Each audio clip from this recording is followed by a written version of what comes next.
नमस्कार साथियों, मौलिक अधिकार का टॉपिक हमारा पहला लेक्चर इसका हो चुका है और अब हम सब मौलिक अधिकार के दूसरे भाग को पढ़ते हैं। इस भाग में हम आपको जो हमारे संविधान द्वारा प्रदत्त 6 मौलिक अधिकार हैं उनको हम आपको बताएंगे। साथ ही साथ अनुच्छेद 12 और 13 का क्या महत्व है और साथ ही साथ 33, 34 और 35। आप सब जानते हैं रूपरेखा बनी थी पहले लेक्चर में, तो अनुच्छेद 14 से लेकर के 32 के बीच में हमारे 14 मतलब जो अनुच्छेद 14 है और जो 32 है इस बीच में हमारे 6 मौलिक अधिकार हैं। 12 और 13 अनुच्छेद जो हमारे हैं उनकी अलग स्थिति है। इसके अलावा 33, 34 और 35 के अलग स्थिति है। तो आज हम सब उसी पर बात करेंगे। मौलिक अधिकार क्या हैं, उनका इतिहास क्या है, वो हमें कैसे मिले हैं, उसके लिए कितनी लंबी लड़ाई हम लोगों ने लड़ी है, इस पर हम लोगों ने एक विस्तृत चर्चा इसके पहले वाले कक्षा में की थी। आज की कक्षा में आपको हम मौलिक अधिकार, उनकी सीमाएं, उन पर लगने वाले प्रतिबंध और साथ ही साथ उनसे जुड़े हुए कुछ वाद भी बताएंगे। तो सबसे पहले मैंने आपको बताया था कि मौलिक अधिकार हमें राज्य और उसकी शासन प्रणाली, उसकी संस्थाओं के खिलाफ दिए जाते हैं। खिलाफ का मतलब ये है कि जैसे प्राचीन समय में राजा होते थे, मनमाना शासन करते थे, तो मौलिक अधिकार ये सुनिश्चित करते हैं कि संविधानवाद जिंदा रहे और कोई मनमाना शासन न रहे। ये हमें राज्य के खिलाफ दिए जाते हैं और राज्य इनको छीन नहीं सकता, सामान्य तरीकों से नहीं छीन सकता। ये कह सकते हैं कि जो मौलिक ढांचा है उसको तो बिल्कुल नहीं छीन सकता, हाँ इन पर प्रतिबंध जरूर लग सकता है। तो सबसे पहले जो भारतीय संविधान का अनुच्छेद 12 है, अगर हम भारतीय संविधान के अनुच्छेद 12 पर बात करेंगे तो ये राज्य की परिभाषा देता है। यानी कि अनुच्छेद 12 ये बताता है कि राज्य शब्द में कौन कौन शामिल है, कौन कौन आता है, यानी कि ये देता है राज्य की परिभाषा। तो राज्य की परिभाषा यहाँ पर सबसे पहले मैं आपको, वैसे तो बहुत व्यापक है लेकिन मैं सरल भाषा में आपको समझाने का प्रयास करूँगा। राज्य की परिभाषा क्यों दी जाती है? क्योंकि जब किसी मौलिक अधिकार का किसी राज्य की संस्था के द्वारा उल्लंघन किया जाएगा तो कोर्ट में ये मामला जाएगा, सुप्रीम कोर्ट या हाई कोर्ट में। तो राज्य की स्पष्ट परिभाषा होना बहुत ज़रूरी है क्योंकि मौलिक अधिकार राज्य के खिलाफ दिए गए हैं। तो इसलिए अनुच्छेद 12 कभी भी एग्जाम में आपसे आए तो इसमें क्या दिया गया है? राज्य की परिभाषा। राज्य का मतलब मैंने पहले ही कहा, यहाँ पर प्रांत नहीं है, देश जिसको हम राष्ट्र राज्य कहते हैं राजनीति की भाषा में, वो यहाँ पर है। अब अनुच्छेद 12 के तहत राज्य में कौन कौन आता है? तो देखिए, सबसे पहले भारत सरकार और संसद, यानी भारत सरकार का जो भी, भारत सरकार जहाँ तक विस्तारित है उसकी कार्यपालिका, विधायिका, संसद यहाँ पर प्रयोग किया गया। यहाँ तक कि राष्ट्रपति जब अनुच्छेद 359 का प्रयोग करता है मौलिक अधिकारों के निलंबन पर, तब भी वो राज्य की परिभाषा में आ जाता है। तो यानी भारत सरकार और संसद ये राज्य की परिभाषा में समाहित है। राष्ट्रपति भी जब वो अनुच्छेद 359 का प्रयोग करता है। इसके अलावा राज्य सरकार और उसका विधानमंडल भी इसमें आता है। देखिए, संवैधानिक भाषा बहुत जटिल है तो मैंने इसको अपनी भाषा में आपको बताने का प्रयास किया है। तो राज्य सरकार और विधानमंडल ये भी आ जाता है। जैसे आप जानते हैं, अभी आगे आप जब अनुच्छेद 13 पढ़ेंगे तो और विस्तार होगा कि अनुच्छेद 13 मौलिक अधिकारों को एक प्रकार से सुरक्षा देता है। तो उसमें राष्ट्रपति और राज्यपाल के अध्यादेश भी यदि मौलिक अधिकार का उल्लंघन करते हैं तो उनको भी शून्य घोषित किया जा सकता है या किया जाएगा, तो राज्य सरकार आएगी। इसके अलावा इसमें स्थानीय निकाय भी आते हैं। स्थानीय निकाय मतलब सभी प्रकार की पंचायतें, नगर पालिकाएँ, नगर निगम, जिला बोर्ड, न्यास सभी शामिल हैं। ध्यान से आप सुनना। और इसमें अन्य प्राधिकारी होते हैं। राज्य की परिभाषा में ऐसे सभी प्राधिकारी शामिल होंगे जिनको कोई अधिसूचना, कोई आदेश निकालने का अधिकार है। तो राज्य के प्राधिकारी या केंद्र के प्राधिकारी या जो भी प्राधिकारी अन्य होते हैं वो भी राज्य की परिभाषा में आते हैं। यहाँ तक कि कुछ मैंने और उदाहरण लिखे हैं जो विभिन्न एग्जाम में पूछे गए हैं। जैसे LIC राज्य की परिभाषा में आता है, ONGC आता है, BSNL आता है, UPSC आता है, FCI आता है, विश्वविद्यालय आते हैं। तो ये राज्य की परिभाषा है। अगर इन अंगों द्वारा किसी भी मौलिक अधिकार का हनन होता है तो हम सुप्रीम कोर्ट या हाई कोर्ट में जा सकते हैं। तो जैसे ही आपसे एग्जाम में पूछेगा कि भाई मौलिक अधिकार भाग 3 में 12 से 35 के बीच में है, तो अनुच्छेद 12 में क्या है? आप बताएंगे कि अनुच्छेद 12 में राज्य की परिभाषा दी गई है। और क्यों दी गई है? क्योंकि राज्य के खिलाफ मौलिक अधिकार हमको दिए गए हैं और वो संरक्षित हैं। सुप्रीम कोर्ट या हमारा सर्वोच्च न्यायालय उनका अभिभावक है, गार्जियन है, तो इसलिए यहाँ पर राज्य की स्पष्ट परिभाषा दी गई है। अनुच्छेद 12 आपको ध्यान में रखना है। अब दूसरा जो हमारे संविधान का अनुच्छेद है जिसका मौलिक अधिकारों से संबंध है वो है अनुच्छेद 13। अब यहाँ पर प्रश्न उठता है कि इसमें क्या है। तो अनुच्छेद 13 क्या कहता है, आप ध्यान से सुनेंगे कि मौलिक अधिकारों से असंगत कोई विधि, विधि मतलब कानून, यानी ऐसा कोई कानून जो मौलिक अधिकारों से असंगत हो, यानी ऐसी कोई विधि जो मौलिक अधिकारों से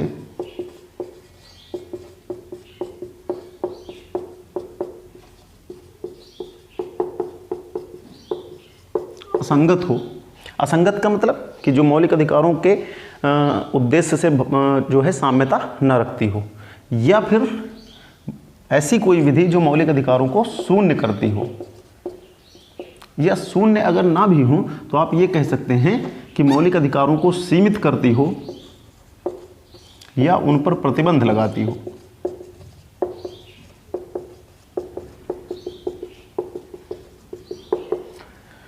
यानी अनुच्छेद 13 क्या है, ये मौलिक अधिकार की संरक्षा का जिम्मा देता है किसको, कोर्ट को देता है। किसको, सुप्रीम कोर्ट और हाई कोर्ट को। ये अनुच्छेद आप बहुत महत्वपूर्ण है, ध्यान से पढ़ेंगे। जितने भी महत्वपूर्ण विवाद आए थे, चाहे वो गोलकनाथ मामला हो चाहे केशवानंद मामला हो, उसके मूल में कहीं ना कहीं अनुच्छेद 13 था। तो अनुच्छेद 13 कहता है कि ऐसा कोई कानून, ऐसी कोई विधि जो मौलिक अधिकारों को सीमित करती हो या उस पर प्रतिबंध लगाती हो या फिर मौलिक अधिकारों से असंगत हो, तो ऐसी स्थिति में वो विधि उस मात्रा तक शून्य घोषित हो जाएगी जिस मात्रा तक वो मौलिक अधिकारों पर प्रतिबंध लगाती है। सरल इसका मतलब ये है कि अगर कोई कानून, कोई विधि मौलिक अधिकारों को सीमित करने का प्रयास करती है, मौलिक अधिकारों को समाप्त करने का प्रयास करती है, तो उसकी जांच की जा सकती है और उसे शून्य घोषित किया जा सकता है या उसे समाप्त घोषित किया जा सकता है। अब यहाँ पर प्रश्न उठता है कि कौन कौन सी विधियाँ, तो यहाँ पर ध्यान देना, इसकी विस्तृत व्याख्या की गई है। जब हमारा संविधान बना था तो उसमें कहा गया था कि संसद द्वारा बनाई गई कोई विधि, किसी भी कोई नियम, उपनियम, उपविधि, यहाँ तक कि राष्ट्रपति, राज्यपाल के अध्यादेश, यानी इसमें ये नहीं है कि संसद कोई कानून बनाएगी तभी उसकी जांच हो सकती है। संसद द्वारा बनाई गई कोई विधि, नियम, उपनियम, यहाँ तक कि राज्यपाल का अध्यादेश, राष्ट्रपति का अध्यादेश, कोई भी ऐसा दस्तावेज जिसको विधिक बल प्राप्त है, कानूनी बल प्राप्त है और वो मौलिक अधिकारों को प्रतिबंधित करता है या सीमित करता है, तो वो उस मात्रा तक शून्य हो जाएगा जिस मात्रा तक वो मौलिक अधिकारों पर प्रतिबंध लगाता है। यहाँ पर ये आपको ध्यान में रखना है। अब यहाँ पर एक प्रश्न उठा था, इसमें देखिए क्या क्या आएगा, विधि, उपविधि, नियम, अध्यादेश, यहाँ तक कि ऐसी कोई रूढ़ या प्रथा जिसको विधिक बल प्राप्त है, अगर वो भी मौलिक अधिकारों पर प्रतिबंध लगाती है तो वो भी इस दायरे में आती है। अब एक प्रश्न यहाँ से आप ध्यान रखना, जब संपत्ति के अधिकार को लेकर के और खास करके भूमि सुधार के बीच में एक प्रकार का द्वंद्व पैदा हुआ कि संपत्ति का अधिकार बनाम भूमि सुधार, तो कई सारे मामले आए और उन मामलों में ये कहा गया कि अनुच्छेद 13 के तहत, अनुच्छेद 368, अनुच्छेद 13 के तहत, अनुच्छेद 368 के तहत किया गया मौलिक अधिकारों के संशोधन या मौलिक अधिकारों में संशोधन इस समीक्षा के दायरे में नहीं आता है। ये मामला गोलकनाथ मामले में कहा गया था। यानी गोलकनाथ जो मामला हुआ था संविधान का, बड़ा प्रसिद्ध मामला है।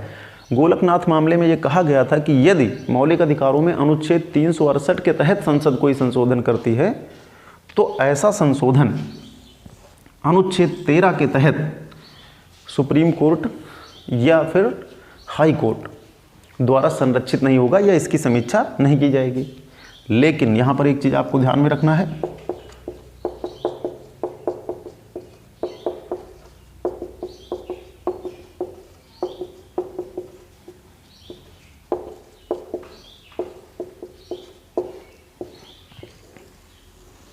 जो केशवानंद भारती बनाम केरल राज्य है, केशवानंद भारती बनाम केरल राज्य की अगर हम बात करेंगे तो केशवानंद भारती बनाम केरल राज्य में ये भी कह दिया गया है कि अनुच्छेद 13 के तहत, अनुच्छेद 368 के तहत किया गया संविधान संशोधन भी शामिल है। यानी वर्तमान स्थिति ये है कि यदि अनुच्छेद 368 के तहत कोई संविधान संशोधन मौलिक अधिकारों में किया जाता है या संसद कोई संविधान संशोधन मौलिक अधिकारों में करती है और वो मौलिक अधिकारों के उद्देश्यों से असंगत है या मौलिक अधिकारों पर प्रतिबंध लगाता है, तो ऐसे मामले में इसकी भी समीक्षा की जा सकती है।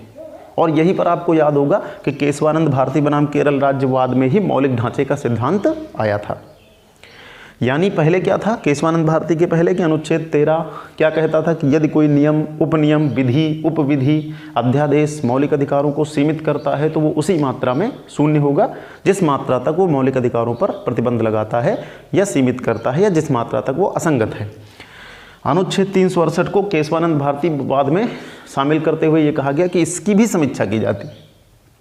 क्यों? इसका एक कारण है कि हमारे यहाँ संसदीय सर्वोच्चता नहीं अपनाई गई है। यदि हम अनुच्छेद 368 को 13 से बाहर करते हैं तो संसद को मौलिक अधिकारों में संशोधन करने का असीमित अधिकार प्राप्त हो जाता है।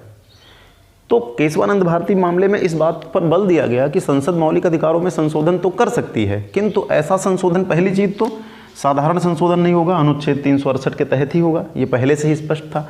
और साथ ही साथ ये भी कह दिया गया कि अनुच्छेद 368 के तहत जो संशोधन किया जाएगा उसकी भी जाँच हो सकती है।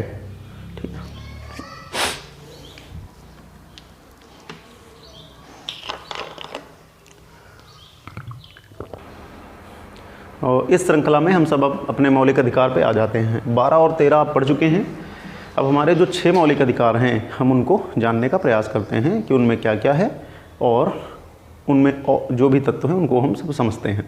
तो वर्गीकरण मैंने पहले ही किया था। ये चीज़ आप जानते हो कि मूल संविधान में 7 मौलिक अधिकार थे, वर्तमान में कितने हैं? 6। संपत्ति का अधिकार निरसित कर दिया गया है। तो हमारा जो पहला मौलिक अधिकार है वो समानता यह समता का मौलिक अधिकार कहलाता है। इसे हम सब समानता का मौलिक अधिकार भी कहते हैं और इसे हम समता का मौलिक अधिकार भी कहते हैं।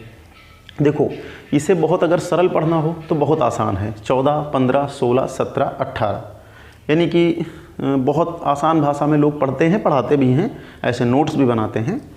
लेकिन यहाँ से आपका काम हो नहीं पाता है तो मैं विस्तार थोड़ा करूँगा। लेकिन सबसे पहले सरल भाषा में आप जानते हैं, जैसे आप एक पढ़ते हैं कि अनुच्छेद 14 विधि के समक्ष समता को बताता है। अनुच्छेद 15 विभिन्न जातियों या कह सकते हैं कि धर्म, जाति, लिंग, रंग, वर्ण आदि के आधार पर भेदभाव का निषेध करता है।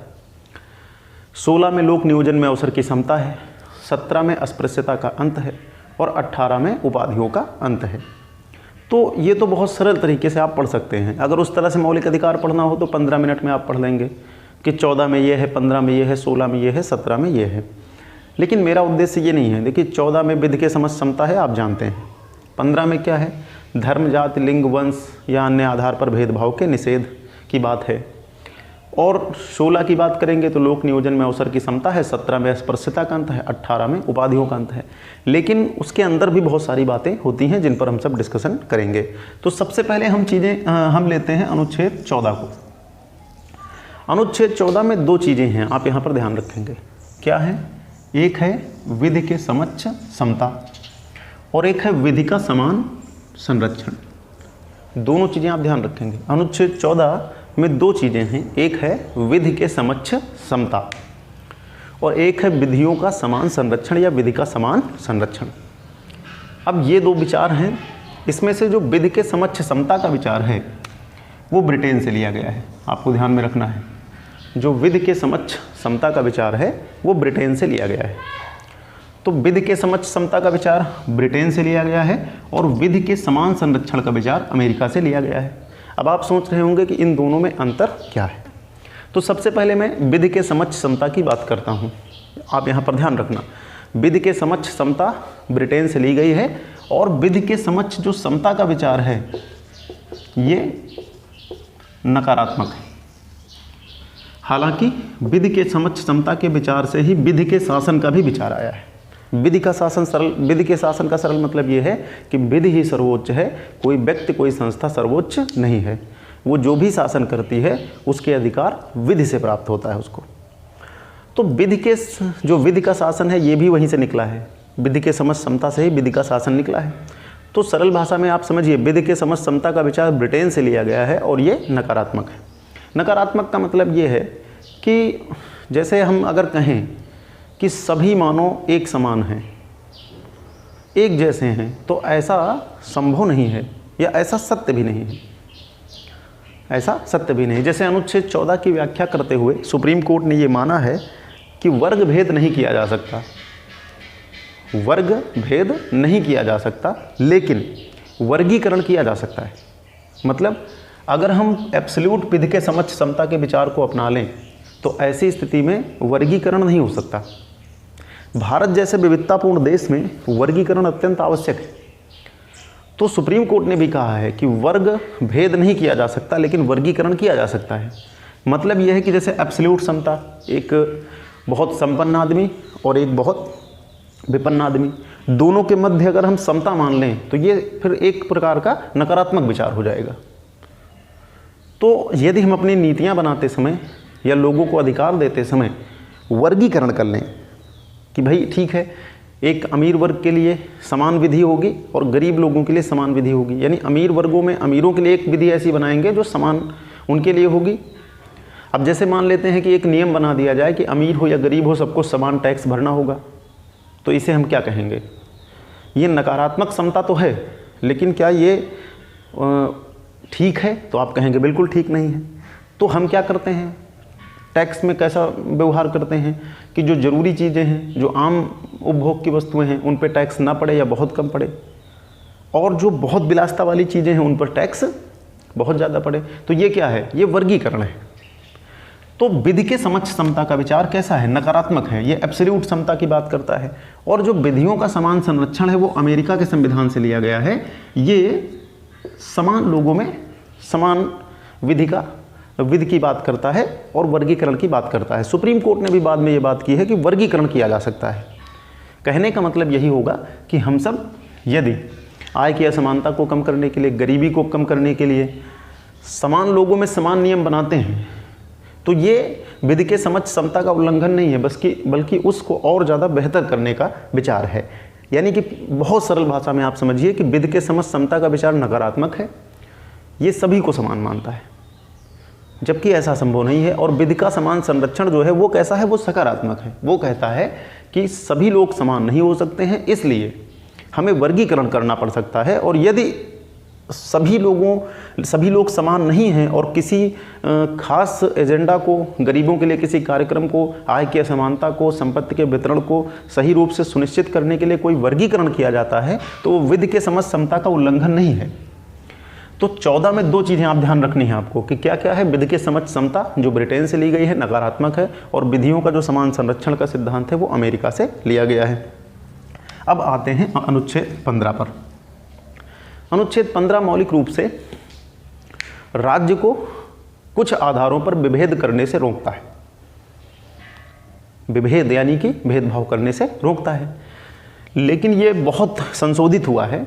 देखिए, हमारे यहाँ जैसे कुछ वर्गों के लिए विशेष प्रावधान करना है, स्त्रियों के लिए विशेष प्रावधान करना है, पिछड़े वर्गों के लिए विशेष प्रावधान करना है, तो वो एब्सोल्यूट समता के आड़े आएगा। तो फिर संशोधन करके ये बात लिखी गई कि नहीं, इन वर्गों के लिए विशेष प्रावधान हो सकते हैं।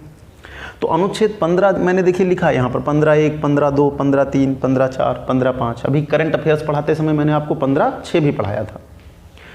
तो अगर हम बहुत सरल पढ़ें तो हम कैसे रटते हैं कि 15 में क्या है? अनुच्छेद 15 में है कि धर्म, जाति, लिंग, वंश, रंग, जन्मस्थान आदि के आधार पर भेदभाव नहीं किया जाएगा। इतना पढ़ लेते हैं, लेकिन इतने से काम नहीं चलता है। जैसे आयोग के पेपर में कई बार पूछ लेता है कि शैक्षणिक संस्थानों में पिछड़े वर्ग को प्रवेश में आरक्षण, या शैक्षणिक संस्थानों में SC, ST और सामाजिक शैक्षणिक रूप से पिछड़े वर्गों को आरक्षण किस अनुच्छेद के तहत दिया जाता है?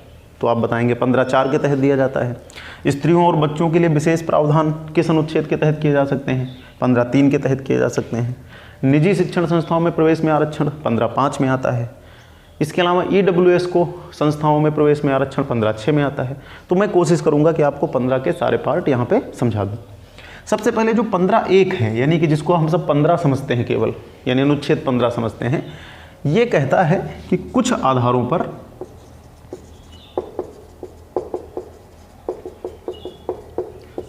कुछ आधार कौन, वही आप उनको पढ़ लेंगे, लिख लेंगे, किताब से भी देख लेंगे कि धर्म, जाति, जन्म स्थान, लिंग, वर्ण, ये आधार हैं। इन आधारों पर विभेद का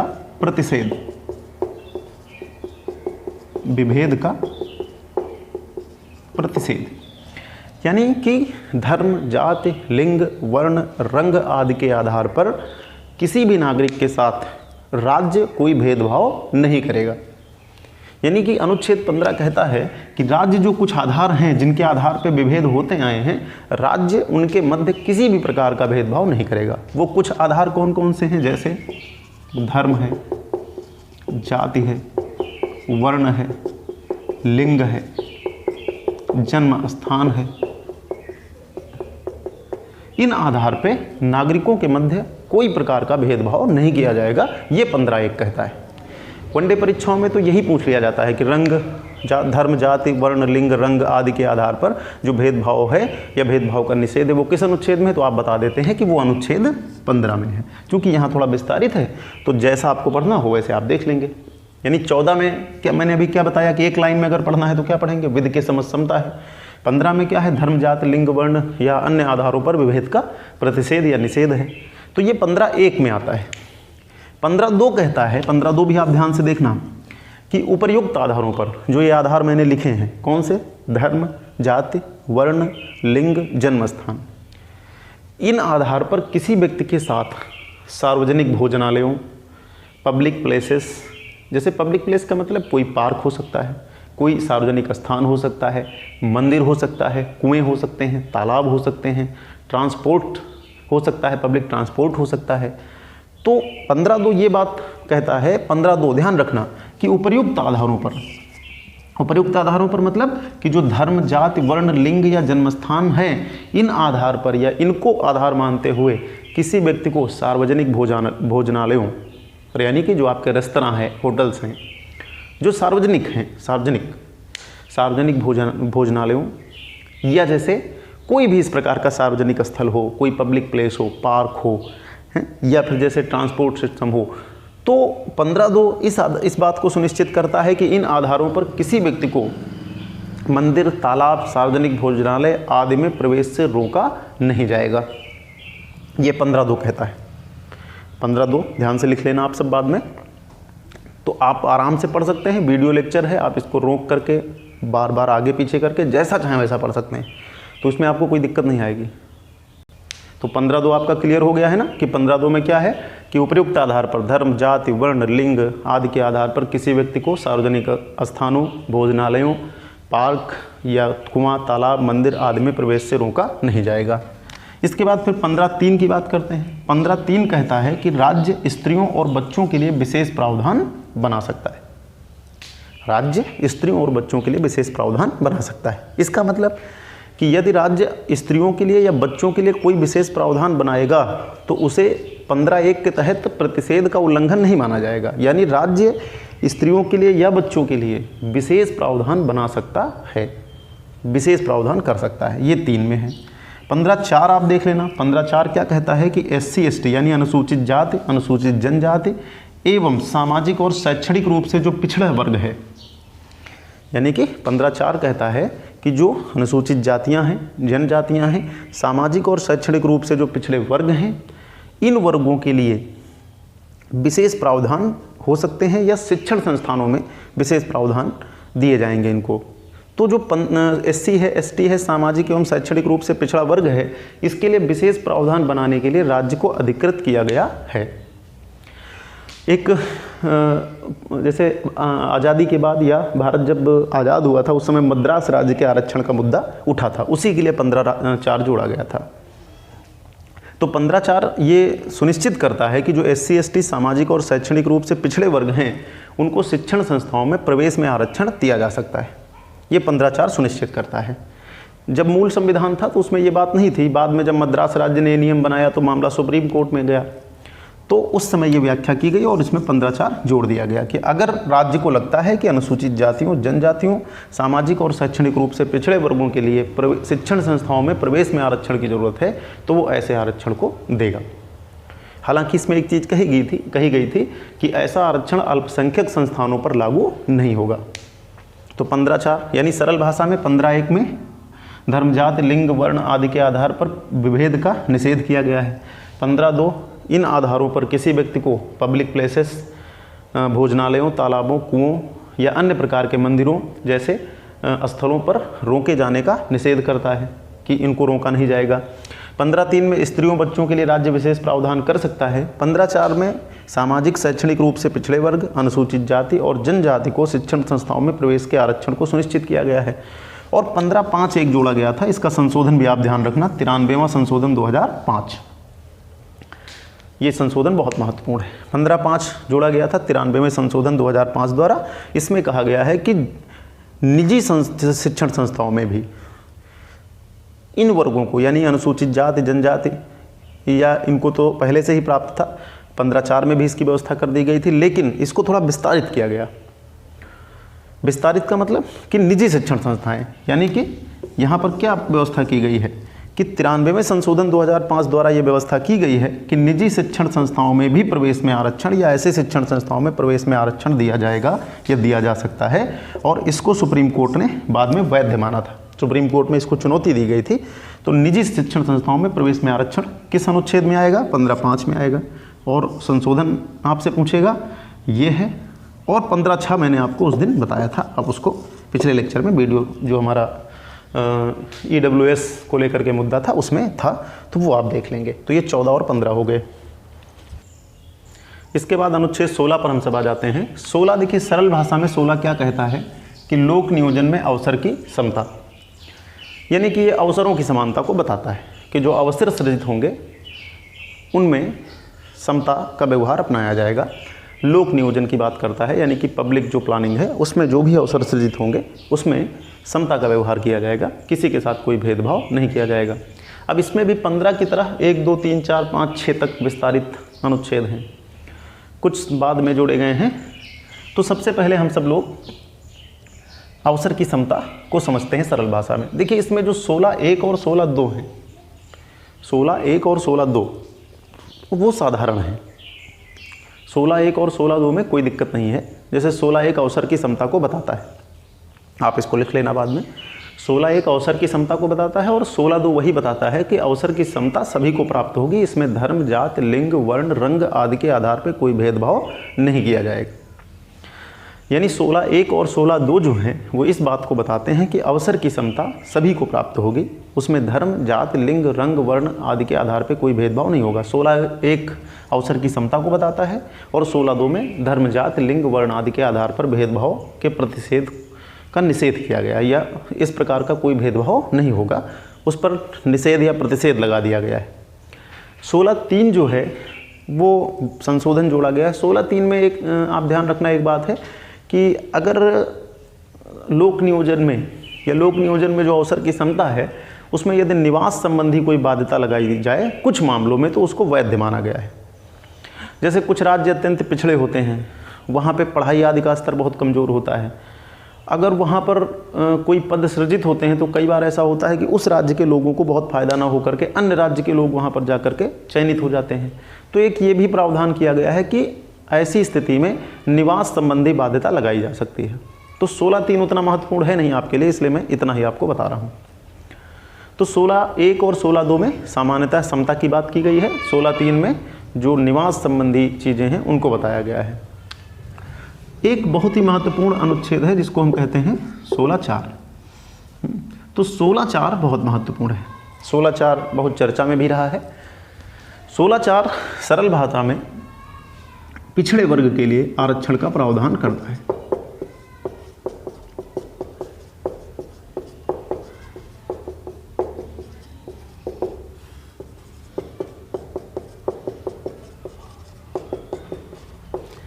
देखिए, भारतीय संविधान जब बना तो उस समय लोक नियोजन में जो अवसर की समता थी उसके अपवाद में जाते हुए सकारात्मक भेदभाव करते हुए SC और ST वर्ग को आरक्षण का प्रावधान किया गया था। लेकिन बाद में मंडल कमीशन आप जरूर पढ़े होंगे, पढ़ना आप, मंडल कमीशन ने अन्य पिछड़े वर्ग को 27% आरक्षण दिए जाने की सिफारिश की। ये आरक्षण वीपी सिंह द्वारा पहली बार लागू करने का प्रयास किया गया, लेकिन उस समय ये मामला लागू नहीं हो पाया और ये मामला निश्चित तौर पे सुप्रीम कोर्ट में जाना ही जाना था, क्योंकि बहुत बड़ा वर्ग इसका विरोध कर रहा था और बहुत बड़ा वर्ग इसका समर्थन भी कर रहा था। अंत में ये मामला सुप्रीम कोर्ट गया जब नरसिम्हा राव सरकार ने ओबीसी आरक्षण को लागू किया। तो मंडल कमीशन की सिफारिश पर, आप ये मंडल कमीशन आपने पढ़ा होगा, सुना होगा, तो मंडल कमीशन की सिफारिश पर सरकारी सेवाओं में या लोक नियोजन में ओबीसी यानी अन्य पिछड़े वर्ग के लिए 27% आरक्षण का प्रावधान किया गया था। और ये जो 27% आरक्षण है, ये उस समय सुप्रीम कोर्ट में गया या इसको सुप्रीम कोर्ट में चुनौती दी गई और इसी वाद को कहते हैं इंदिरा साहनी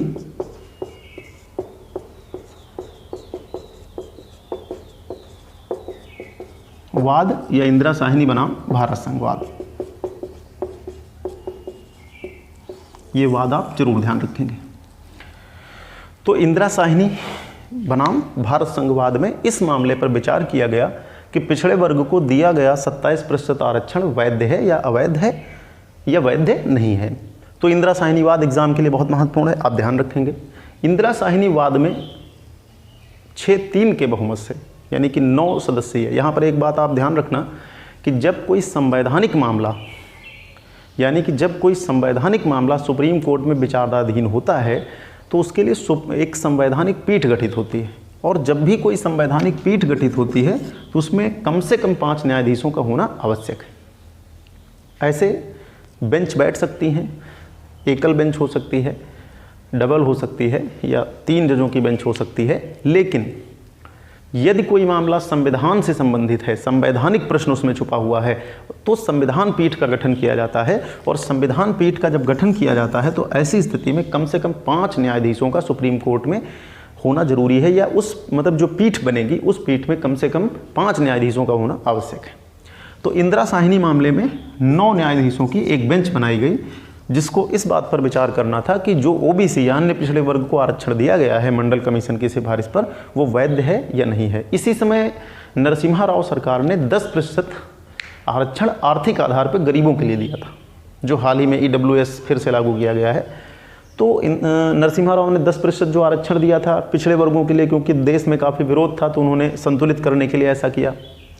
तो इंदिरा साहनी मामले में 9 न्यायाधीशों की जो बेंच बैठी थी उसने 6-3 से अपना निर्णय दिया और इस वाद में कुछ महत्वपूर्ण बातें निकल करके आईं। जैसे पहला इंदिरा साहनी वाद में क्या था कि ओबीसी को या अन्य पिछड़े वर्ग को दिया गया 27% आरक्षण वैध है, ध्यान रखना। यानी इसमें माना गया कि जो ओबीसी वर्ग को या अन्य पिछड़े वर्ग को 27% आरक्षण दिया गया है वो वैध है, पहली चीज़। दूसरी चीज़ इंदिरा साहनीवाद में सुप्रीम कोर्ट ने और कही क्या कि आरक्षण की सीमा 50% से अधिक नहीं होनी चाहिए, एक लिमिट लगा दी गई सुप्रीम कोर्ट ने यहाँ पर। आरक्षण, देखिए आरक्षण हमेशा से राजनीतिक मामला भी रहा है और पिछड़े वर्ग, अनुसूचित जाति, अनुसूचित जनजातियों के विकास के लिए आवश्यक भी रहा है, तो इस पर बहुत सारे विवाद होते रहे हैं। तो इंदिरा साहनी मामले में एक और नियम बनाया गया कि आरक्षण की अधिकतम सीमा 50% होगी, इससे अधिक नहीं हो सकती।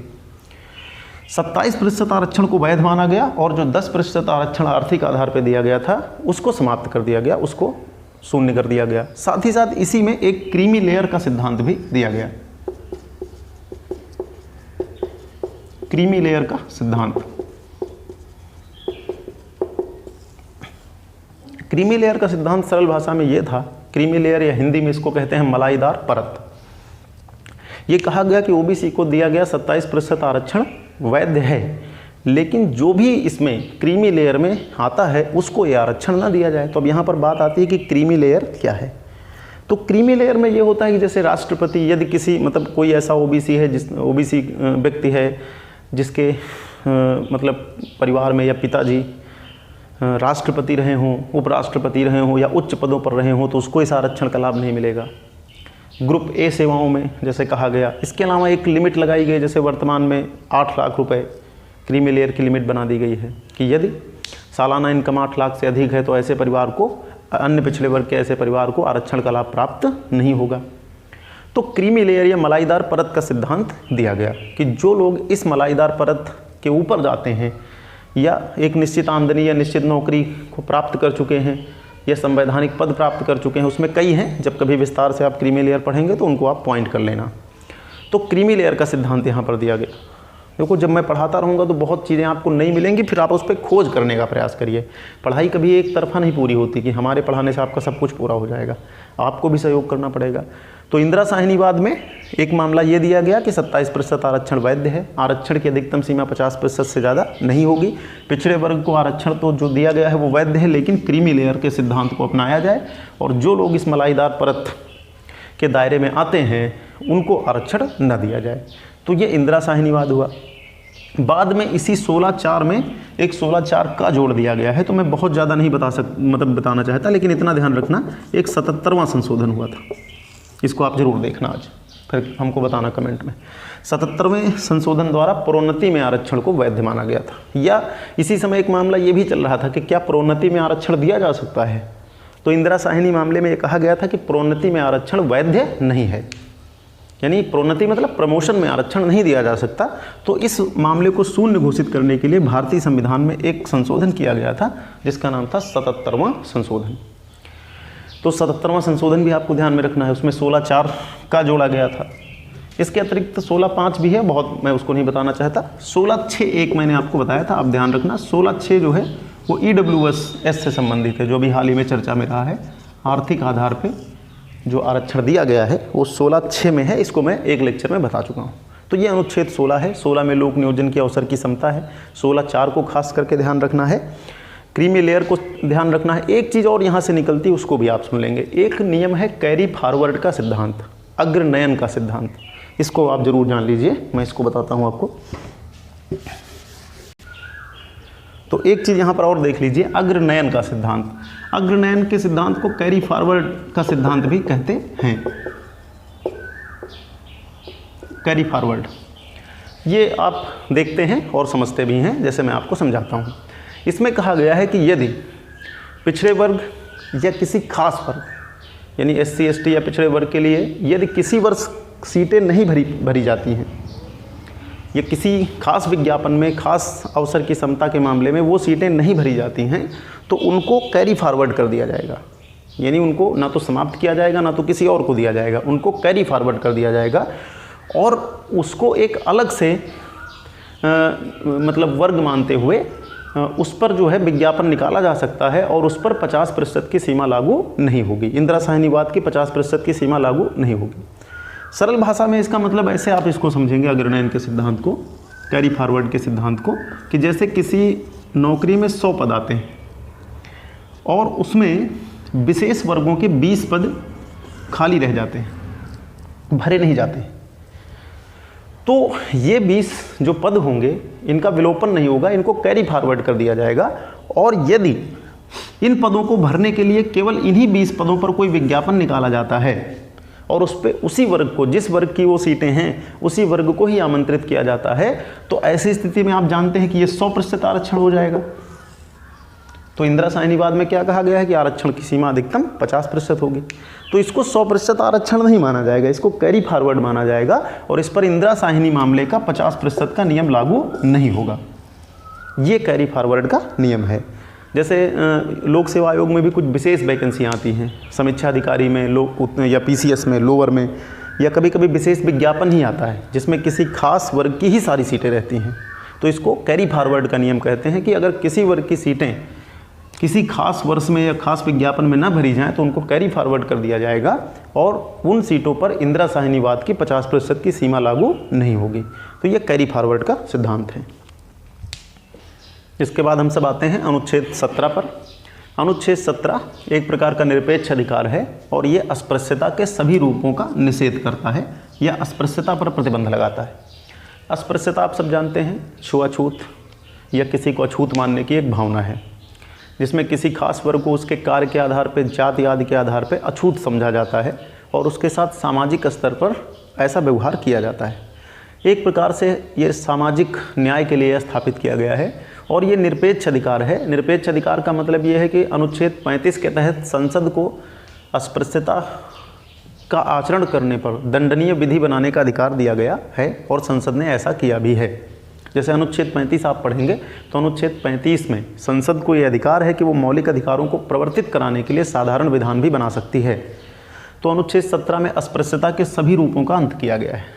अस्पृश्यता का सरल मतलब है, मैंने बताया कि कार्य के आधार पर, जाति के आधार पर, किसी पूर्वाग्रह आदि से ग्रसित होकर के किसी व्यक्ति को अछूत समझना और साथ ही साथ अस्पृश्यता का व्यवहार करना या ऐसे शब्दों से उसे मतलब जो है प्रताड़ित करना। तो राज्य ने इसका भी अंत किया है। और एक पॉइंट इसमें और ध्यान रखेंगे, अस्पृश्यता के खिलाफ जो हमें अधिकार प्राप्त हैं वो राज्य के खिलाफ तो प्राप्त ही हैं, प्राइवेट कंपनियों के खिलाफ भी प्राप्त हैं।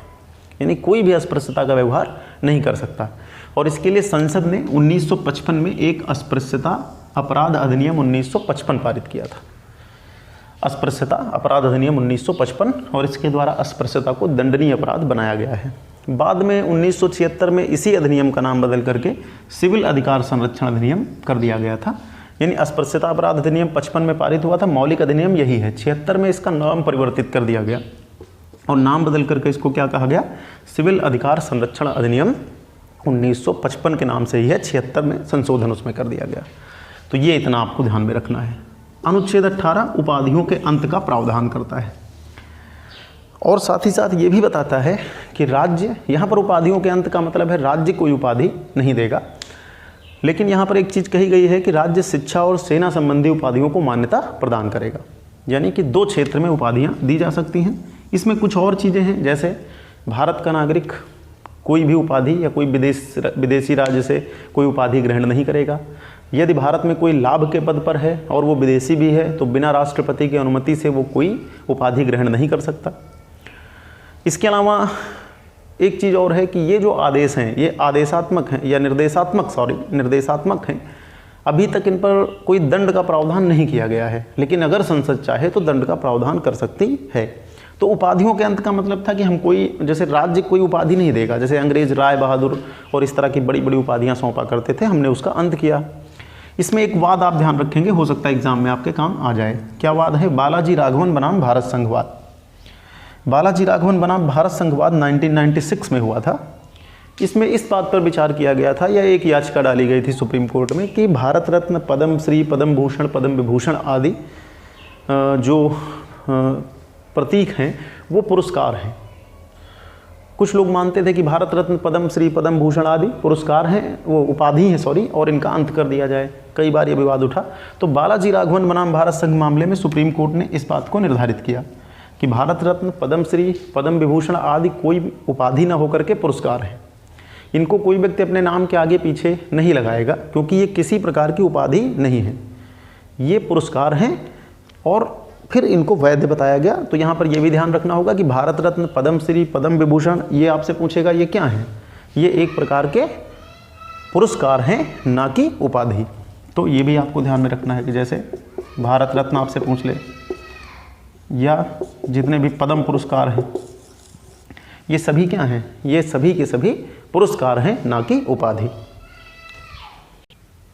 तो दूसरा हमारा जो मौलिक अधिकार है, अब हम उस पर आते हैं। हमारा जो दूसरा मौलिक अधिकार है उसको हम सब कहते हैं स्वतंत्रता का अधिकार। ये स्वतंत्रता और समानता, ये दोनों बहुत ही प्राचीन और मौलिक, बिल्कुल मौलिक तो सभी हैं लेकिन ये प्राकृतिक अधिकारों में भी शामिल थे।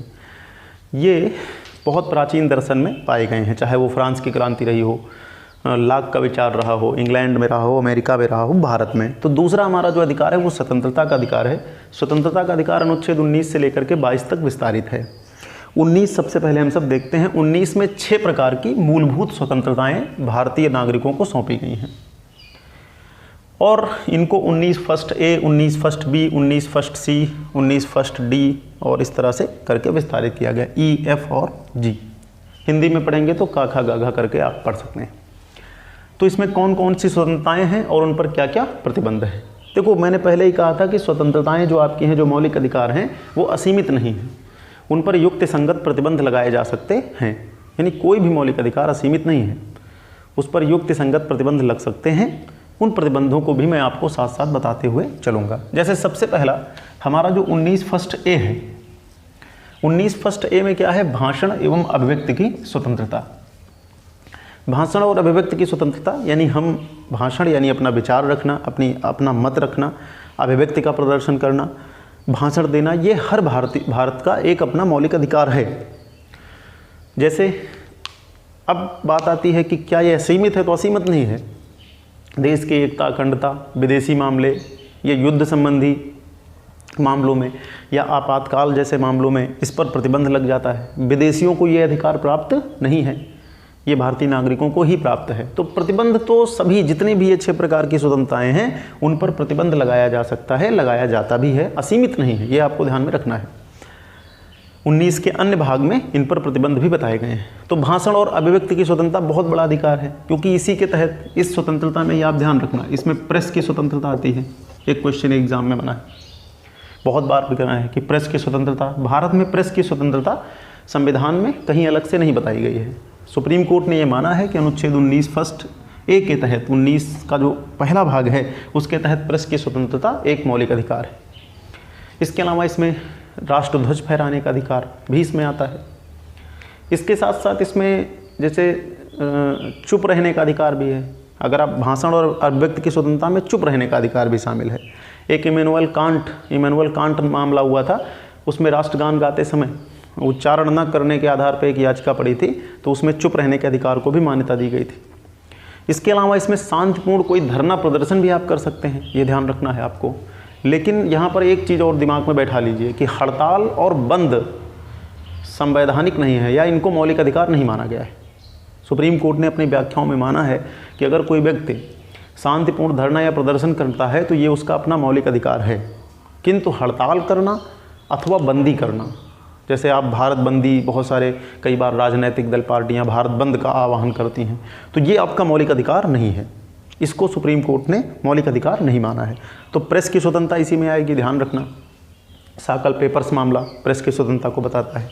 नवीन जिंदल मामला, राष्ट्रध्वज फहराने का अधिकार, ये सारे अनुच्छेद 19 फर्स्ट में आएंगे।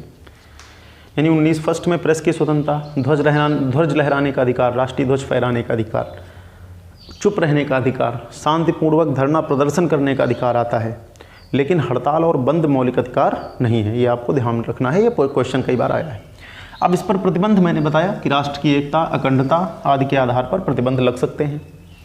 आपातकाल में ये निलंबित हो जाता है। तो अनुच्छेद 19 फर्स्ट में क्या आता है, भाषण अभिव्यक्ति की स्वतंत्रता और उससे जुड़े हुए मुद्दे। जो अनुच्छेद 19 का दूसरा भाग है यानी कि बी, फर्स्ट बी, उसमें क्या है, शांतिपूर्ण और निरायुध सम्मेलन की स्वतंत्रता। यानी अगर आप कोई सम्मेलन करना चाहते हैं तो आपको ये अधिकार है, ये आपका मौलिक अधिकार है। लेकिन यहाँ पर ये सम्मेलन कैसा होना चाहिए, शांतिपूर्ण होना चाहिए और निरायुध होना चाहिए। निरायुध का मतलब बिना अस्त्र शस्त्र के, यानी अस्त्रों शस्त्रों के साथ किया गया सम्मेलन मौलिक अधिकार में नहीं आएगा। और आपका सम्मेलन कैसा होना चाहिए, शांतिपूर्ण होना चाहिए। यानी वो सम्मेलन किसी भी प्रकार की लोक व्यवस्था को प्रभावित करने वाला, हमारे देश की एकता अखंडता को प्रभावित करने वाला नहीं होना चाहिए। अगर ऐसा है तो उस पर तुरंत प्रतिबंध लगा दिया जाएगा। तो दूसरा हमारा क्या है, शांतिपूर्ण एवं निरायुध सम्मेलन की स्वतंत्रता। लेकिन ये अधिकार भी जैसा मैंने बताया कि सीमित है। इस पर लोक व्यवस्था के आधार पे, देश की एकता अखंडता आदि जैसे तत्वों के आधार पे प्रतिबंध लगाया जा सकता है। तीसरा जो हमारा अधिकार है यानी फर्स्ट सी में जो आता है, वो संगठन और संघ बनाने का अधिकार देता है। संगठन और संघ यानी कोई भी व्यक्ति, कोई भी समूह, संगठन हमारे यहाँ बन सकता है, या कोई व्यक्ति कोई समूह या संगठन गठित कर सकता है। इस पर भी वही प्रतिबंध रहेंगे, लोक व्यवस्था के खिलाफ ना हो, हमारे राष्ट्र की एकता अखंडता के खिलाफ ना हो, हमारी सामाजिक समरसता को बिगाड़ने वाला ना हो, उन्माद फैलाने वाला ना हो। तो ये है आपका। डी में आता है आपका भारत में अबाध संचरण की स्वतंत्रता। यानी आप भारत में कहीं पर भी अबाध रूप से संचरण कर सकते हैं, सरल भाषा में घूम सकते हैं, वहाँ जा सकते हैं। लेकिन जैसे अनुसूचित जनजातियों के हितों के लिए या किसी खास इलाके में किसी जाति को संरक्षण देने के लिए, या खास करके अगर वो जाति सुभेद्य है या कह सकते हैं कि अभी भी मानव सभ्यता में शामिल नहीं हुई है, तो ऐसे आधार पे इस संचरण की जो स्वतंत्रता उस पर प्रतिबंध लगाया जा सकता है। अब जैसे अगर आप कहेंगे कि हम अंडमान के सेंटिनल द्वीप पर संचरण करेंगे, तो ये आपके मौलिक अधिकार में नहीं है, क्योंकि सेंटिनल द्वीप को पूरी तरीके से भारत सरकार ने मतलब जो है अन्य लोगों के प्रवेश के लिए वर्जित कर दिया है कि वहाँ पे अन्य लोग प्रवेश नहीं कर सकते। या और भी ऐसे कई क्षेत्र हो सकते हैं जहाँ पर युक्ति संगत तरीके से आपकी संचरण की स्वतंत्रता को सीमित किया जा सकता है। इसके अतिरिक्त ई जो आपका है उसमें भारत के किसी भी भाग में बसने की स्वतंत्रता, इस पर भी प्रतिबंध लग सकते हैं। जैसे कई बार पूर्वोत्तर के कुछ राज्यों में विदेशी लोगों को, विदेशी क्या कह सकते हैं, बाहरी लोगों को लेकर के काफ़ी विरोध होता है, तो वहाँ पर कुछ प्रतिबंध लगाए जा सकते हैं। जम्मू कश्मीर में अभी तक ऐसी कुछ बातें थी 370 के तहत, तो युक्ति संगत प्रतिबंध यहाँ पर लग सकते हैं। लेकिन सामान्य मामलों में आप भारत के किसी भी भाग में निवास कर सकते हैं, बस सकते हैं, आपको कोई प्रतिबंध नहीं है। इसके बाद जो 19 फर्स्ट एफ था, ध्यान रखना, इसमें संपत्ति की स्वतंत्रता थी। इसमें क्या थी? संपत्ति की स्वतंत्रता। और इस 19 फर्स्ट एफ में जो संपत्ति की स्वतंत्रता थी उसको 44वें संशोधन 1978 द्वारा निरसित कर दिया गया है, समाप्त कर दिया गया है। उसके बाद जो 19 फर्स्ट का अंतिम है यानी जी है, उसमें व्यवसाय आजीविका संबंधी अधिकार आपको या ये स्वतंत्रता आपको दी गई है। यानी भारतीय नागरिक के तौर पे आप कोई भी व्यवसाय आजीविका वृत्ति अपना सकते हैं। इस पर भी वही प्रतिबंध है कि वो लोक व्यवस्था और हमारे सामाजिक स्वास्थ्य, हमारे समाज के लिए हानिकारक नहीं होना चाहिए। जैसे आप अगर ड्रग्स बेचते हैं तो ये व्यवसाय नहीं है, ये अपराध है। तो आप समझ सकते हैं कि युक्ति संगत प्रतिबंध यहाँ पे लगाए जा सकते हैं। तो ये अनुच्छेद 19 की व्याख्या है। इसके बाद हम सब अनुच्छेद 20 को देखते हैं। अनुच्छेद 20 जो है वो आपको अपराध से दोष सिद्धि के संबंध में संरक्षण प्रदान करता है। यानी दोष सिद्धि के संबंध में संरक्षण इसमें आता है। अनुच्छेद 20 जब भी आप पढ़ेंगे इसमें 3 महत्वपूर्ण बातें आती हैं और उन्हीं 3 बातों को आपको ध्यान में रखना है। पहली चीज़ इसमें ये आती है कि किसी व्यक्ति को तब तक किसी अपराध के लिए अपराधी नहीं साबित किया जाएगा जब तक कि किसी विधि का उल्लंघन ना हुआ हो। यानी अपराध साबित करने के लिए विधि का उल्लंघन जरूरी है। यानी कोई भी अपराध तभी माना जाएगा जब किसी प्रचलित विधि का उल्लंघन हुआ हो।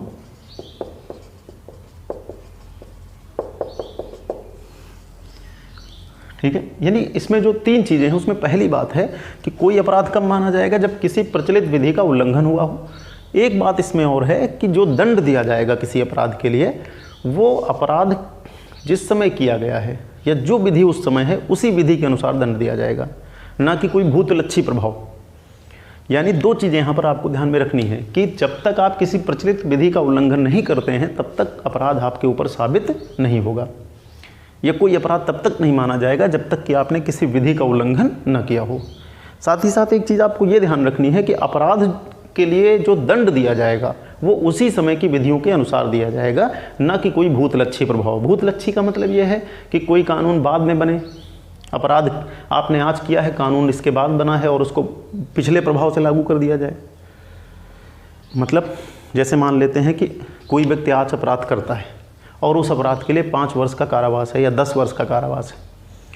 उसके बाद कोई कानून बनता है 6 महीने बाद और उसमें उस अपराध के लिए 15 वर्ष का कारावास है, तो उस विधि को भूतलक्षी प्रभाव से लागू नहीं किया जा सकता। जैसे निर्भया केस मामले में एक मामला बड़ा चर्चा में आया था, उसमें से एक जो आरोपी था वो नाबालिग था और वो सज़ा से बच गया। पूरे देश में इसके खिलाफ काफ़ी आक्रोश था। बाद में संसद द्वारा जे एक्ट, जिसको आप कहते हैं जस्टिस जुवेनाइल एक्ट, पारित किया गया और उसमें 16 साल के भी किशोर को अपराध, यदि वो अपराध जघन्यतम है, यानी उसमें माना गया कि यदि 16 साल का कोई किशोर कोई जघन्यतम अपराध करता है तो उस पर वयस्कों के समान जो है मुकदमा चला करके दंड दिया जा सकता है। लेकिन ये जो नियम था ये उस अपराधी पर लागू नहीं हुआ क्योंकि उसने वो अपराध पहले किया था। तो सरल भाषा में मेरा मतलब आप समझ गए होंगे कि किसी विधि का उल्लंघन होना जरूरी है किसी अपराध के लिए, और जो दंड दिया जाएगा वो उसी समय की विधि के अनुसार दिया जाएगा। इस पर कोई भूतलक्षी प्रभाव लागू नहीं होगा। जैसे टैक्स या शुल्क आदि के संदर्भ में भूतलक्षी प्रभाव लागू हो जाता है। जैसे मान लेते हैं कि अगर सरकार कोई टैक्स लगाती है और कानून आज बनाती है, लेकिन वो अगर 1 साल पीछे से उस टैक्स को आरोपित कर दे तो ये मान्य है, लेकिन आपराधिक मामलों में ऐसा मान्य नहीं है। तो 2 चीज़ें इसमें, पहली चीज़ क्या है कि विधि का उल्लंघन होना जरूरी है, और इसके अलावा अपराध का जो दंड होगा वो भूतलक्षी प्रभाव वाला नहीं होगा। एक चीज़ तो इसमें ये बताई गई। तो अनुच्छेद 20 में अपराध से दोष सिद्धि के संदर्भ में संरक्षण में पहली चीज़ ये बताई गई है। दूसरी इसमें महत्वपूर्ण चीज़ आपको ध्यान में रखना है, इसमें कहा गया है कि किसी व्यक्ति को आत्म अभिशंसन शब्द कठिन है। आत्म अभिशंसन का मतलब है स्वयं के विरुद्ध गवाही।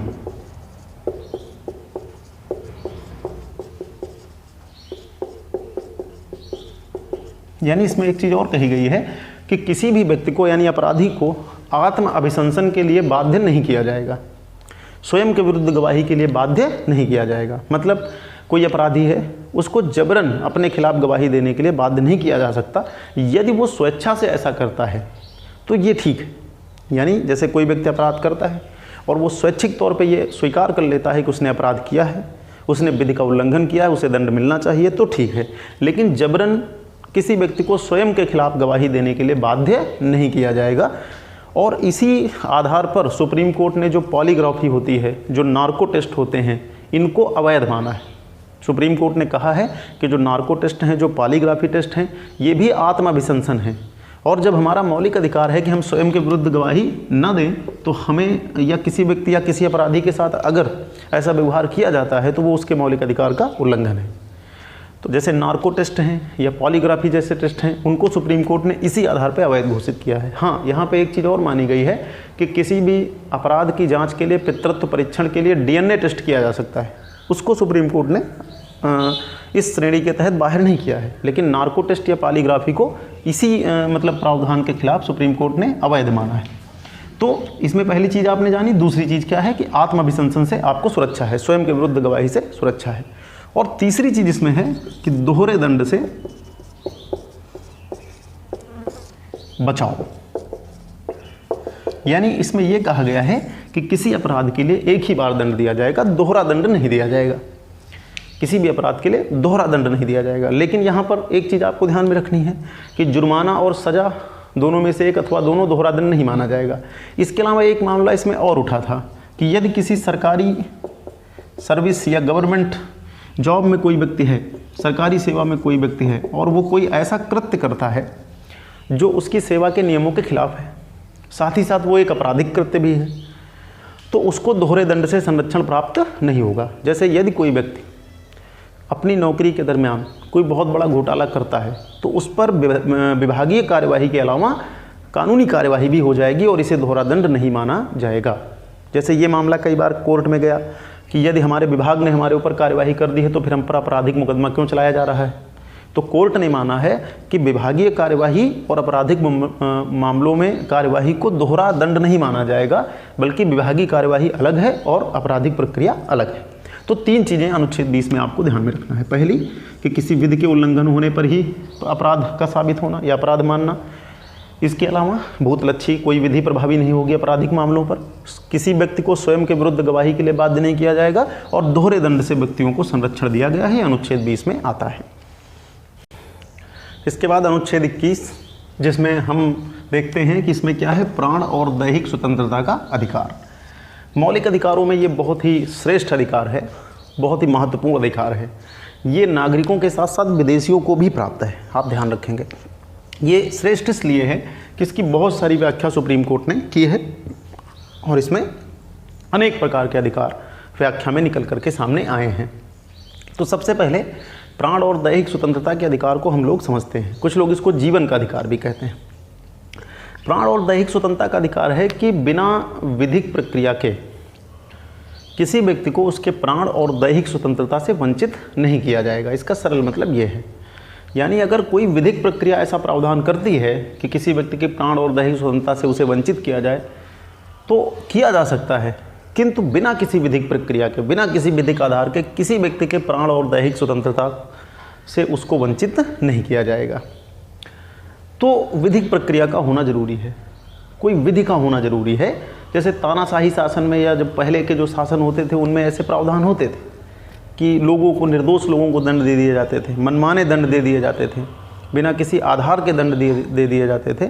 तो ये जो प्राण और दैहिक स्वतंत्रता का अधिकार है, ये सुनिश्चित करता है कि कोई ऐसा कृत्य ना हो कि किसी व्यक्ति को बिना किसी विधिक कार्यवाही के प्राण और दैहिक स्वतंत्रता से वंचित कर दिया जाए। और ये वाद क्यों इतना महत्वपूर्ण है, इस आर्टिकल के तहत, इस अनुच्छेद के तहत सुप्रीम कोर्ट, देखिए यहाँ पर आप ध्यान रखेंगे, संविधान की व्याख्या का अधिकार किसको प्राप्त है, सुप्रीम कोर्ट को। तो जब भी संविधान में किसी मामले पर कोई द्वैध पैदा होता है, कोई दिक्कत पैदा होती है, तो मामला सुप्रीम कोर्ट में जाता है और सुप्रीम कोर्ट फिर उसका निर्णय करता है। सुप्रीम कोर्ट उसके लिए संवैधानिक प्रावधानों, प्रस्तावना और संविधान के उद्देश्यों, निर्माताओं के उद्देश्यों आदि को ध्यान में रखते हुए डिसीजन देता है। तो अनुच्छेद 21 की बहुत बार व्याख्या हुई है। इसमें कुछ बड़े ही प्रसिद्ध वाद हैं, जैसे आपने एक सुना होगा मेनका गांधीवाद, जिसको मेनका गांधी बनाम भारत संघ कहते हैं। तो मेनका गांधीवाद आप इसको निकाल लेना। मेनका गांधीवाद में जैसे विदेश यात्रा को अनुच्छेद 21 के तहत एक मौलिक अधिकार माना गया था कि प्राण और दैहिक स्वतंत्रता में विदेश यात्रा भी शामिल है। तो ये वाद बहुत प्रसिद्ध हुआ, बड़ा चर्चा में रहा। तो इसमें जैसे विदेश यात्रा को एक मौलिक अधिकार की श्रेणी में शामिल किया गया।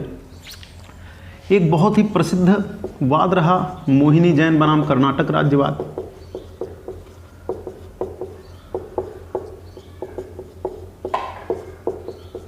मोहिनी जैन बनाम कर्नाटक राज्यवाद, जिसमें शिक्षा को मौलिक अधिकार माना गया, यानी कि जो अनुच्छेद 21A जुड़ा है कहीं न कहीं उसका इस वाद से बहुत संबंध रहा है। शिक्षा को इसमें मौलिक अधिकार माना गया, जो वर्तमान में अनुच्छेद 21A के तहत मौलिक अधिकार है।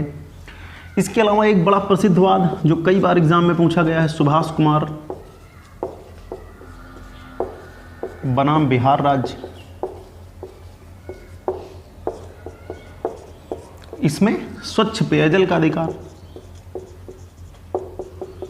या जल का अधिकार मौलिक अधिकार माना गया। ध्यान रखना यहाँ पे पेयजल यानी कि स्वच्छ पेयजल का अधिकार कैसा अधिकार है? मौलिक अधिकार है। किस अनुच्छेद के तहत? 21 के तहत। और किस वाद में? सुभाष कुमार बनाम बिहार राज्य। कुछ वाद में, बहुत सारे वाद हैं, लेकिन कुछ वाद में आपको यहाँ पे बताऊंगा। जैसे एक मैंने बताया मेनका गांधीवाद विदेश यात्रा का अधिकार देता है। मोहिनी जैन बनाम कर्नाटक राज्य शिक्षा संबंधी अधिकार देता है। सुभाष कुमार बनाम बिहार राज्य आपको स्वच्छ पेयजल का अधिकार देता है। एक बड़ा प्रसिद्ध वाद हुआ था इसी में मुरली देवरा या मुरली देवड़ावाद। मुरली देवड़ावाद में सार्वजनिक स्थानों पर धूम्रपान का निषेध आता है। ये माना गया कि सार्वजनिक स्थानों पर धूम्रपान करने से जो धूम्रपान नहीं करता है वो भी प्रभावित होता है और ये उसके प्राण और दैहिक स्वतंत्रता का उल्लंघन है। इसलिए मुरली देवरा मामले में या मुरली देवड़ावाद मामले में सुप्रीम कोर्ट ने सार्वजनिक स्थानों पर धूम्रपान के निषेध का प्रावधान किया। इसके अलावा इसी में एक विशाखा का बड़ा प्रसिद्ध वाद आता है, विशाखा दिशा निर्देश, जो कार्यस्थल पर महिलाओं के यौन उत्पीड़न को रोकने से संबंधित है। विशाखा गाइडलाइन आप पढ़ेंगे, मेंस के लिए बहुत महत्वपूर्ण है। तो विशाखावाद भी इसमें ध्यान रखना है आपको। इसके अलावा इसमें अभी हाल ही में सुप्रीम कोर्ट ने, आपने देखा होगा, निजता का अधिकार वो भी सुनिश्चित किया है। इसमें एकांतता का अधिकार भी आता है। एकांतता, निजता जिसको आप कह सकते हैं, वो भी इसमें आता है। इसके अलावा इसमें जैसे सोने का अधिकार है। सोने का मतलब ये है कि जबरन किसी व्यक्ति को, सोने का मतलब ये नहीं कोई अपराधी सो रहा है तो उसको हम नहीं जगा सकते, लेकिन साधारण परिस्थितियों में जबरन राज्य या किसी संस्था द्वारा किसी व्यक्ति को उठाना या उसको इस तरह से उसके साथ बर्ताव करना वो भी अपराध है। इसके अलावा इसमें जैसे कोई महिला गर्भ धारण करे या ना करे, बच्चा पैदा करे या ना करे, ये भी उसका मौलिक अधिकार माना गया है। तो ये बहुत विस्तृत है अनुच्छेद 21 प्राण और दैहिक स्वतंत्रता। इसमें कुछ वाद आप एग्जाम के लिए जरूर ध्यान रखेंगे, सीधे सीधे आते हैं। मेनका गांधीवाद विदेश यात्रा से संबंधित है, यानी इसमें विदेश यात्रा को मौलिक अधिकार माना गया है। मोहिनी जैन बनाम कर्नाटक राज्य में शिक्षा को मौलिक अधिकार माना गया है। सुभाष कुमार बनाम बिहार राज्य में स्वच्छ पेयजल को मौलिक अधिकार माना गया है। मुरली देवरावाद में सार्वजनिक स्थानों पर धूम्रपान के निषेध को वरीयता दी गई या मतलब वैध घोषित किया गया है।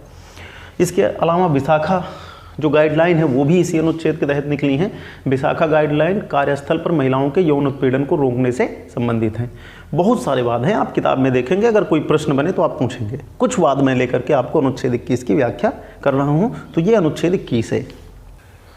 तो ये अधिकार आपने देखा, तो इसको और आप देखेंगे, जैसे शुचिता, एक शुचितावाद था चंडीगढ़ एडमिनिस्ट्रेशन के खिलाफ, जिसमें यह माना गया कि कोई महिला बच्चे को जन्म दे या ना दे। इसके अलावा एक प्रश्न इस पर और मैं विचार कर लेता हूँ इस चर्चा में, क्योंकि चर्चा बहुत लंबी हो रही है, कि क्या जीवन के अधिकार में मरने का अधिकार शामिल है। ये बहुत बड़ा मामला आता है। एक शब्द है, आप सब सुनेंगे, कुछ लोग सुने होंगे और कुछ लोग नहीं सुने होंगे। एक शब्द है यूथेनेसिया। एक शब्द है, आपने सुना होगा शायद, यूथेनेसिया। यूथेनेसिया का सरल मतलब है इच्छा मृत्यु। यूथेनेसिया जरूर आप देख लेंगे, ये आपके काम का विषय है। यूथेनेसिया का सरल मतलब है इच्छा मृत्यु। तो एक प्रश्न उठता है कि क्या जीवन के अधिकार में मरने का अधिकार शामिल है? तो सुप्रीम कोर्ट का जो प्रारंभिक स्टैंड रहा है उसमें साफ साफ यही रहा है कि जीवन के अधिकार में मरने का अधिकार शामिल नहीं है। यानी भारत में या भारतीय संविधान में यूथेनेसिया का विचार कहीं भी नहीं है, या यूथेनेसिया को हम मान्यता नहीं देते हैं। यूथेनेसिया का सरल मतलब क्या है? इच्छा मृत्यु। जैसे कुछ देशों में इसको वैध किया गया है, या कुछ देश इच्छा मृत्यु के विचार को मानते हैं, यूथेनेसिया के विचार को मानते हैं। तो भारत में संविधान में या सुप्रीम कोर्ट का हमेशा स्टैंड रहा है कि जीवन के अधिकार में मरने का अधिकार शामिल नहीं है। लेकिन 2018 में सुप्रीम कोर्ट ने अपने एक निर्णय में कहा है कि जीवन के अधिकार में सम्मानपूर्वक मरने का अधिकार शामिल है, और इस अधिकार की व्याख्या करते हुए उसने पैसिव यूथेनेसिया को अनुमति दी है। अब आप यहाँ पे सोच रहे होंगे कि ये पैसिव यूथेनेसिया क्या है। तो सबसे पहले यूथेनेसिया तो आप जान ही गए कि यूथेनेसिया का मतलब क्या है? इच्छा मृत्यु। यूथेनेसिया दो प्रकार की होती है। एक यूथेनेसिया होती है एक्टिव यूथेनेसिया, यानी कि इसको भी आप देखेंगे, आपके काफ़ी काम का है ये यूथेनेसिया। अब यूथेनेसिया दो प्रकार की होती है, एक होती है एक्टिव यूथेनेसिया और एक होती है पैसिव यूथेनेसिया। एक्टिव यूथेनेसिया में क्या किया जाता है कि किसी व्यक्ति को, जैसे मान लेते हैं कि कोई असाध्य रोग से पीड़ित व्यक्ति जो ठीक होने की जिसकी संभावना बिल्कुल नहीं है, ब्रेन डेड व्यक्ति, या ऐसे तमाम कंडीशन जिसमें डॉक्टर ने उसके जीवन को पूरी तरीके से ब्रेन डेड घोषित कर दिया हो, या कह दिया हो कि असाध्य रोग है और उसे असहनीय दर्द है। कई बार व्यक्ति स्वयं इच्छा मृत्यु की मांग करता है। तो एक्टिव यूथेनेसिया में क्या होता है कि जैसे जहर का इंजेक्शन लगा करके या कोई प्राणघातक दवाई आदि दे करके उस व्यक्ति को इच्छा मृत्यु दी जाती है। पैसिव यूथेनेसिया में क्या होता है कि जीवन रक्षक प्रणालियाँ, जैसे वो आईसीयू में है या इस तरह से है, तो उस चीज़ को हटा करके उसको इच्छा मृत्यु दी जाती है। तो भारत में जो सुप्रीम कोर्ट का निर्णय है उसने एक्टिव यूथेनेसिया के विचार को पूरी तरीके से खारिज कर दिया है कि हम एक्टिव यूथेनेसिया की अनुमति नहीं देंगे। पैसिव यूथेनेसिया को सुप्रीम कोर्ट ने माना है कि ये व्यक्ति को मिलनी चाहिए, उसका अपना अधिकार है। लेकिन इसके लिए बहुत लंबा प्रावधान है, बीच में बहुत चर्चा में था, कई प्रकार की अनुमतियां, कई प्रकार के अनुमोदन के पास ये संभव है। तो पैसिव यूथेनेसिया में क्या होता है? जीवन रक्षक प्रणालियों को हटा करके व्यक्ति को इच्छा मृत्यु दी जाती है। एक्टिव में क्या होता है कि कोई प्राणघातक इंजेक्शन, जहर आदि दे करके या कुछ ऐसी चीज़ें दे करके उसको यूथेनेसिया दी जाती है। तो यूथेनेसिया का विचार यहाँ पर आप जरूर ध्यान रखेंगे। इसके बाद हम सब अनुच्छेद 21A पर आते हैं। 21A शिक्षा के मौलिक अधिकार से संबंधित है, तो इस पर थोड़ी बातें करते हैं। देखिए, आज़ादी के आंदोलन में भी अनेक लोगों का मानना था कि शिक्षा निःशुल्क होनी चाहिए और अनिवार्य भी होनी चाहिए, क्योंकि शिक्षा बहुत मौलिक चीज़ है। महात्मा गांधी ने भी अपने वर्धा, जो उनका वर्धा शिक्षा प्लान था, बेसिक शिक्षा प्लान था, जिसको बुनियादी तालीम कहते हैं, उसमें 7 से 14 वर्ष के बच्चों के लिए उन्होंने अनिवार्य और निःशुल्क शिक्षा की वकालत की थी। तो जब भारत आज़ाद हुआ तो उस समय शिक्षा के अधिकार को मौलिक अधिकारों की श्रेणी में नहीं रखा गया, बल्कि उसको अनुच्छेद 45 के तहत एक नीति निर्देशक तत्व या नीति निर्देशक तत्व बना दिया गया। अनुच्छेद 45 में यह प्रावधान किया गया कि 6 से 14 वर्ष के बच्चों की शिक्षा का प्रावधान राज्य का एक प्रकार से कर्तव्य होगा, और राज्य का ये कार्य होगा कि वो 6 से 14 वर्ष के बच्चों को अनिवार्य रूप से और निःशुल्क रूप से शिक्षित करने का प्रयास करें। भारतीय संविधान के शुरुआती समय में, या भारतीय संविधान जब बना, तो उसमें भी ये इस बात पर डिस्कशन हुआ कि क्या शिक्षा को एक मौलिक अधिकार बनाया जाए। कुछ सदस्य प्रबल रूप से शिक्षा को मौलिक अधिकार बनाए जाने के पक्ष में थे। आज़ादी के बाद भी संसद में इस बात पर बहुत प्रश्न उठता था कि शिक्षा पर हम बहुत कम खर्च कर रहे हैं। फिलहाल जो भी मजबूरियां रही हों, शिक्षा उस समय नीति निर्देशक तत्वों के तहत अनुच्छेद 45 में एक प्रकार से राज्य का कर्तव्य था। उसके बाद लंबे समय तक यात्रा चली, तब जाकर के कहीं शिक्षा एक मौलिक अधिकार बना। तो अभी मैंने आपको बताया कि मोहिनी जैन मामले में ये माना गया कि शिक्षा एक मौलिक अधिकार है, और बाद में इस पर ध्यान देते हुए भारतीय संविधान में अनुच्छेद 21A जोड़ा गया। इसके लिए एक संशोधन किया गया जिसको हम सब कहते हैं 86वां संशोधन 2002।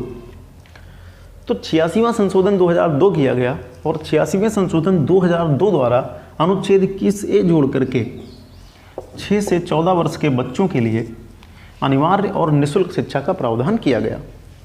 ये माना गया कि 6 से 14 वर्ष के बच्चों की जो शिक्षा होनी चाहिए वो अनिवार्य और निःशुल्क होनी चाहिए। इसके लिए एक 11वां मौलिक कर्तव्य भी जोड़ा गया। तो 86वें संशोधन 2002 द्वारा शिक्षा के मौलिक अधिकार को मान्यता मिली। यानी वर्तमान में शिक्षा का अधिकार कैसा अधिकार है? मौलिक अधिकार है।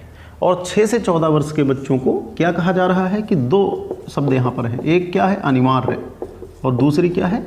निःशुल्क शिक्षा। और फिर बाद में संसद ने इसके लिए RTE एक्ट 2009 पारित किया, व्यापक दिशा मतलब प्रावधान बनाते हुए राइट टू एजुकेशन एक्ट 2009 पारित किया गया, RTE एक्ट 2009 पारित किया गया। और इसके द्वारा शिक्षा के अधिकार को एक प्रकार से मौलिक अधिकार तो वो था ही था, अधिनियम द्वारा उसके प्रावधान को और मजबूत कर दिया गया और बाद में 1 अप्रैल 2010 से पूरे भारत में शिक्षा के मौलिक अधिकार को लागू कर दिया गया। तो ये शिक्षा का मौलिक अधिकार है। शिक्षा एक मूलभूत और मौलिक अधिकार है। किस अनुच्छेद के तहत है ये ध्यान रखना है, संशोधन आपको याद में रखना है, किस वर्ग के लिए है, और RTE एक्ट और इसका लागू होना। मोहिनी जैनवाद इससे संबंधित है। स्वतंत्रता के अधिकार में जो अंतिम आपका अधिकार है वो है अनुच्छेद 22 के तहत गिरफ्तारी और निरोध से संरक्षण। कुछ लोग इसको बंदी अवस्था में भी संरक्षण कहते हैं, लेकिन वो शब्द पर्याप्त नहीं है। गिरफ्तारी और निरोध से संरक्षण है, इसको आप समझेंगे। देखिए, गिरफ्तारी और निरोध से जो संरक्षण का अधिकार हमारा है, ये 2 भागों में, इसको हम 2 तरीके से समझ सकते हैं। एक, वो साधारण परिस्थितियों में हमको ये अधिकार मिलता है, लेकिन निवारक निरोध के तहत यदि किसी व्यक्ति को गिरफ्तार कर लिया जाए तो उसको ये अधिकार प्राप्त नहीं होते हैं। तो यहाँ पे एक चीज़ आपको ये भी ध्यान रखना है, निवारक निरोध। निवारक निरोध का सरल मतलब होता है कि किसी व्यक्ति को अपराध करने से रोकना, या अपराध के बाद नहीं, अपराध के पहले ही यदि लगता है कि कोई व्यक्ति देश की एकता, अखंडता आदि को प्रभावित कर सकता है तो उसको अपराध करने से रोकना। तो साधारण परिस्थितियों में अनुच्छेद 22 हमको प्राप्त होता है। आपसे अगर एग्जाम में क्वेश्चन आ जाए कि यदि कोई व्यक्ति निवारक निरोध के तहत गिरफ्तार किया गया है तो क्या उसको अनुच्छेद 22 के अधिकार प्राप्त होंगे? नहीं प्राप्त होंगे। इसके अलावा विदेशी जो हमारे शत्रु हैं, जिनको हम शत्रु मानते हैं, अन्य देशीय शत्रु हैं, उनको भी ये अधिकार प्राप्त नहीं होते हैं। बाकी लोगों को सामान्य परिस्थितियों में प्राप्त होते हैं। तो अनुच्छेद 22 में जो गिरफ्तारी और निरोध से संरक्षण, उसमें 3 चीज़ें आती हैं। पहला, गिरफ्तारी का कारण जानने का अधिकार।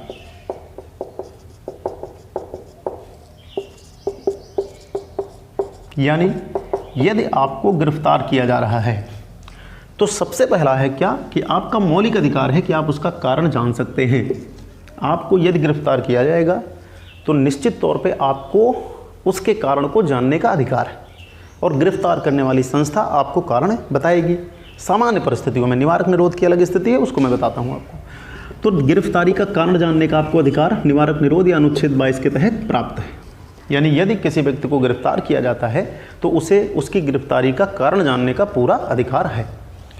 दूसरा अधिकार इसमें जो है कि अपने मनपसंद के विधि व्यवसायी, जिसको आप वकील कहते हो, यानी अपने मनपसंद के विधि व्यवसायी या वकील से परामर्श का अधिकार, ये भी आपको प्राप्त होगा। यानी अगर आप गिरफ्तार हो गए और आप किसी अपराध के तहत गिरफ्तार किए गए तो आपके अपने मनपसंद विधि व्यवसायी या वकील से आपको परामर्श का अधिकार दिया जाएगा। ये भी आपका मौलिक अधिकार है। यानी पहला क्या है? कारण जानने का अधिकार, और दूसरा विधि व्यवसायी से परामर्श का अधिकार, और तीसरा यह है कि यदि किसी व्यक्ति को गिरफ्तार किया गया है तो 24 घंटे के अंदर उसे निकटतम कोर्ट में प्रस्तुत करना होगा। यानी किसी व्यक्ति को गिरफ्तार करने के अधिकतम 24 घंटे तक ही बंदी अवस्था में रखा जा सकता है, इस अवधि के बाद नहीं रखा जा सकता। यानी यदि किसी व्यक्ति को गिरफ्तार कर लिया गया है तो 24 घंटे के अंदर उसे निकटतम जो भी मजिस्ट्रेट होगा या कोर्ट होगा वहाँ पर प्रस्तुत करना होगा।